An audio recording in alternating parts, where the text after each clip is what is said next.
Avant de plonger dans le récit de la conquête romaine et de ses conséquences sur l'Afrique du Nord, il est essentiel de faire un pas en arrière et de se pencher sur l'histoire souvent méconnue des royaumes berbères durant la période carthaginoise. Car réduire cette époque à la seule ascension et domination de Carthage serait occulter la richesse et la complexité d'un monde berbère en pleine mutation, forgeant ses propres structures politiques, ses alliances et ses rivalités. Loin d'être une simple toile de fond passive face à l'expansion punique, l'Afrique du Nord berbère est le théâtre d'une évolution politique dynamique, marquée par la constitution progressive de royaumes et de confédérations tribales, préfigurant les entités politiques qui interagiront avec Rome lors de sa conquête.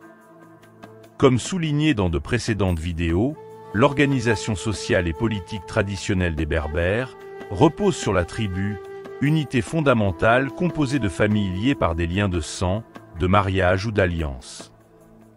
Chaque tribu occupe un territoire défini, partage des pâturages, des points d'eau et des lieux sacrés. À la tête de la tribu, le chef, souvent élu par l'Assemblée des hommes libres, exerce une autorité reconnue mais non absolue. Ces décisions sont soumises à l'approbation du Conseil des Anciens et de l'Assemblée, témoignant d'une tradition de décision collective et de respect des coutumes ancestrales. Cependant, au cours des siècles qui précèdent la conquête romaine, le monde berbère connaît une évolution politique marquée par la constitution de structures plus larges et plus complexes, les royaumes et les confédérations tribales. Plusieurs facteurs contribuent à cette transformation. D'abord, l'accroissement de la population berbère, combiné à la raréfaction des ressources dans certaines régions, conduit à des migrations et à des conflits territoriaux, favorisant le regroupement des tribus pour se défendre ou conquérir de nouvelles terres. Ensuite, les contacts avec Carthage, mais aussi avec les Grecs et les Égyptiens, exposent les Berbères à de nouveaux modèles politiques et militaires, les incitant à s'organiser de manière plus centralisée et hiérarchisée.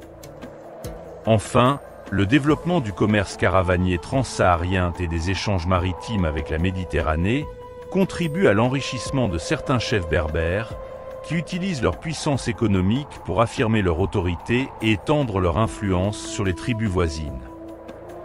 La formation des royaumes berbères n'est pas un processus uniforme ni linéaire. Elle se déroule à des rythmes différents selon les régions, les circonstances et les personnalités impliquées.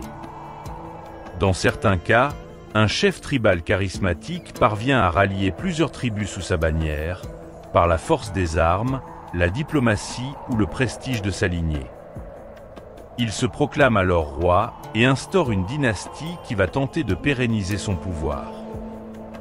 Dans d'autres cas, plusieurs tribus s'unissent pour former une confédération, conservant une certaine autonomie mais déléguant une partie de leur pouvoir à un conseil commun ou à un chef supérieur élu pour une durée limitée.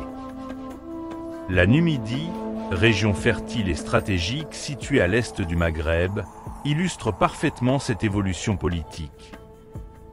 Divisée en une multitude de tribus, elle connaît une phase de fragmentation et de rivalité tribale avant de s'unifier progressivement sous l'égide de deux grandes confédérations, les Masaéciles à l'ouest et les Massiles à l'est. À l'ouest du Maghreb, la Maurétanie, région moins touchée par l'influence carthaginoise, voit également l'émergence de royaumes puissants.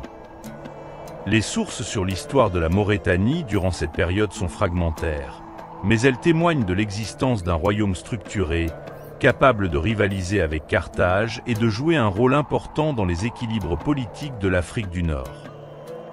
Au sud des royaumes numides et maures, les vastes étendues du Sahara abritent d'autres peuples berbères, comme les Gétules, nomades pasteurs réputés pour leur indépendance et leur esprit guerrier.